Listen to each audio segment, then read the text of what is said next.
नमस्कार। आज हम विद्यार्थियों बीए पाठ प्रथम के प्रथम प्रश्न पत्र का अध्ययन कर रहे हैं। हमारा विषय है महाजनपद काल और महाजनपद काल में हमने 6 महाजनपदों के विषय में चर्चा की थी और आज हम 7वें जनपद से लेकर 16वें जनपद तक का विस्तृत विवेचन देखेंगे। यह हमारे विषय का इस पाठ का पार्ट 2 है। 7वां महाजनपद है चेदी। यमुना नदी के पास आधुनिक बुंदेलखंड में चेदी महाजनपद फैला हुआ था। इसकी राजधानी शक्तिमती थी, जिसे बौद्ध साहित्य में सोथवती कहा गया है। महाजनपद काल में यहाँ का शासक शिशुपाल था, जिसका वध कृष्ण के द्वारा किया गया था। नेक्स्ट है 8वां महाजनपद वत्स। यह महाजनपद गंगा नदी के दक्षिण में स्थित था। इसकी सीमाएं कौशल राज्य से स्पर्श करती थी। इसकी राजधानी कौशाम्बी थी। पुराणों में भी वत्स राज्य का वर्णन मिलता है। बुद्ध के काल में यहाँ का राजा उदयन था। वत्स का राज्य भी बुद्ध के समय 4 प्रमुख राजतंत्रों में से एक था। उदयन की मृत्यु के पश्चात मगध ने इस राज्य को हड़प लिया। कुरु नेक्स्ट 9वां महाजनपद है। इस राज्य के अंतर्गत वर्तमान दिल्ली और मेरठ के आसपास का क्षेत्र आता है। इसकी राजधानी इंद्रप्रस्थ थी। हस्तिनापुर इस राज्य का महत्वपूर्ण नगर था। महाभारत काल में संभवतः यही नगर था। कुरु प्रदेश के लोग प्राचीन समय से ही अपनी बुद्धि और बल के लिए प्रसिद्ध थे।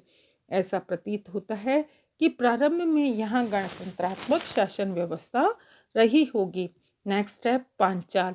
पांचाल जनपद के अंतर्गत वर्तमान रुहेलखंड और इसके सीमावर्ती फारुखाबाद, बदायूं, बरेली के सीमावर्ती क्षेत्र शामिल थे। पांचाल देश के 2 भागों में विभक्त था। उत्तरी पांचाल, जिसकी राजधानी अहिछत्र थी, और दक्षिणी पांचाल, जिसकी राजधानी काम्पल्य थी।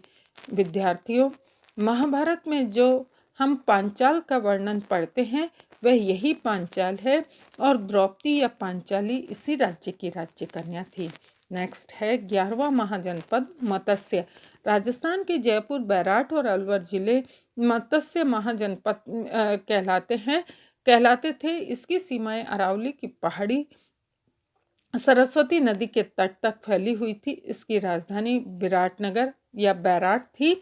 महाभारत के अनुसार पांडवों ने अपना अज्ञातवास इसी क्षेत्र में जो है वो बिताया था। नेक्स्ट है सूरसेन। यूनानी लेखकों ने इस जनपद का उल्लेख सौर सेनाड के नाम से किया है। वर्तमान ब्रजमंडल का क्षेत्र इस जनपद के अंतर्गत आता है। मथुरा इसकी राजधानी थी। महाभारत के समय इस नगर की विशेष महत्ता थी। यहाँ यदुवंशी राजाओं ने शासन किया। बुद्ध काल में यहाँ का राजा अवंतीपुत्र था। 13वां महाजनपद है अश्मक। गोदावरी नदी के तट पर यह महाजनपद स्थित था। इसकी राजधानी पोतन थी। 16 महाजनपदों में केवल अश्मक ही दक्षिण भारत का जनपद था। बुद्ध काल में अवंती ने इसे जीतकर अपनी सीमा में समाहित कर लिया था। 14वां जनपद है अवंती। पश्चिमी भारत तथा मध्य मालवा का क्षेत्र अवंती महाजनपद में शामिल था। यह एक विशाल महाजनपद था। इसकी 2 राजधानियां थी, उत्तर में उज्जैनी और दक्षिण में महिष्मती। उज्जैनी की पहचान मध्य प्रदेश के आधुनिक उज्जैन से की जाती है। राजनीतिक और आर्थिक दोनों ही दृष्टियों से उज्जैनी प्राचीन भारत का महत्वपूर्ण नगर था। यहीं लोहे की खानें थी। ये बौद्ध धर्म का प्रमुख केंद्र था। चंड प्रागोत यहाँ का प्रसिद्ध राजा था, जिसने वत्सराज उदयन को बंदी बनाया था। 15वां महाजनपद है गांधार। भारत के उत्तर पश्चिमी सीमा इस क्षेत्र तथा उत्तर पथ पर 2 प्रमुख महाजनपद थे, गांधार और कम्बोज। पाकिस्तान के पेशावर, रावलपिंडी के क्षेत्र के गांधार महाजनपद कहलाते हैं। यह एक शक्तिशाली राज्य था। इसकी राजधानी तक्षशिला थी, जो अपने समय व्यापार और विद्या का केंद्र थी। नेक्स्ट है कम्बोज। ये गांधार का पड़ोसी राज्य था। इसके अंतर्गत कश्मीर का उत्तरी भाग, पामीर, बदख्शा के क्षेत्र शामिल थे। इस राज्य की राजधानी रायपुर हाटक थी। पहले यहाँ राजतंत्र था, बाद में यहाँ गणतंत्र कायम हुआ। प्राचीन समय में कंबोज जनपद अपने श्रेष्ठ घोड़ों के लिए विख्यात था।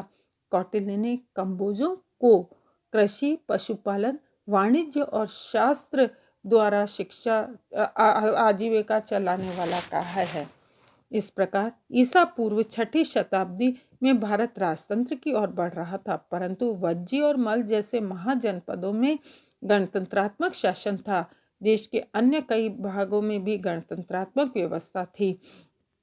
इस युग में उत्तर भारत केंद्रीकरण तथा विभाजन के दृश्य उपस्थित कर रहा था। प्रत्येक महाजनपद अपने राज्य की सीमा बढ़ाना चाहता था। काशी और कौशल के राज्य एक दूसरे के शत्रु थे। इसी प्रकार अंग, मगध, अवंती, अश्मक भी परस्पर संघर्ष में उलझे हुए थे। राज्यों का अस्तित्व राजतंत्रों के लिए असहाय हो गया था। अंततोगत्वा निर्बल राज्य शक्तिशाली राज्यों में मिला लिए गए, जिसके फलस्वरूप देश में एकता की प्रवृत्ति को बढ़ावा मिला।